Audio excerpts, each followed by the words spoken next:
Recording by माँ कमला recording studio Jhanjharpur लंगड़ा चौक। DJ Umesh Sukhipur बाजार नैना मेले लही दिलवा लगे लही के लही ने हमारा सब प्यार गलती की भेल है सुन गे जानू तोड़ के गेल हमार कि पगला बनैए के गेलही कि हमारा कन्हैया के गेलही कि पगला बनैए के गेलही कि हमारा कन्हैया के गेलही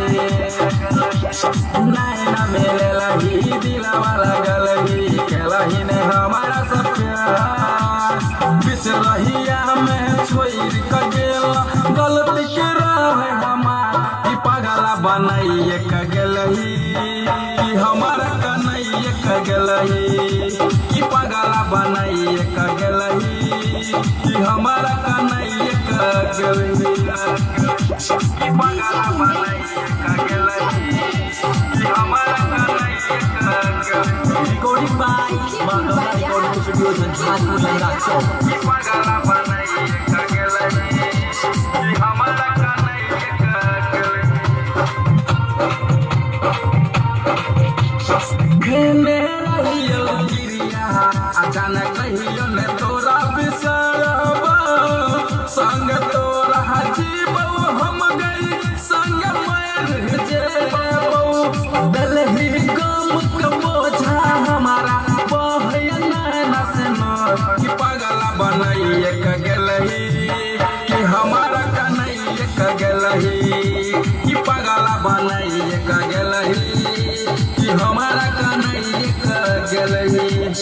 डीजे उमेश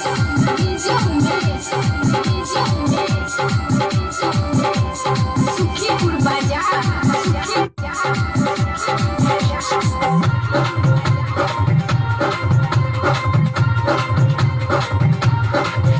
ठग प्रेमी शंकर से तू शादी खूब रचलही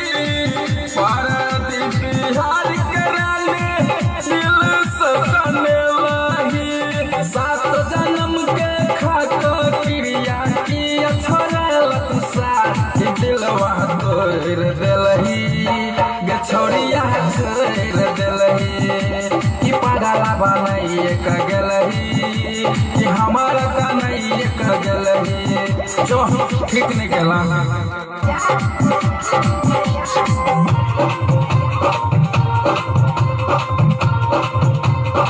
ठग प्रेमी शंकर से तू शादी खूब रचलही पारदीप बिहार कराले दिल से कनेलही सात जन्म के खाक क्रिया की छोड़लत साथ दिलवा तोड़ देलही गे छोड़िया छोड़ देलही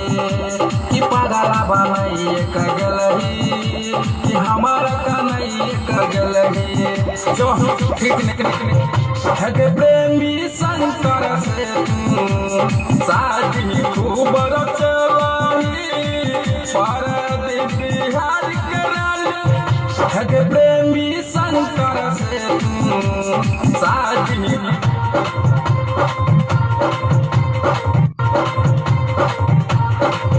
ठग प्रेमी शंकर से तू शादी खूब रचलही पारदीप बिहार कराले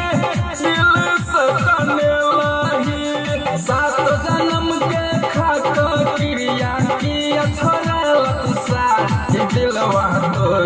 देलही गे छोड़िया छोड़ देलही कि पगला बनैए के गेलही कि हमारा कन्हैया के गेलही जो ठीक नहीं गेला।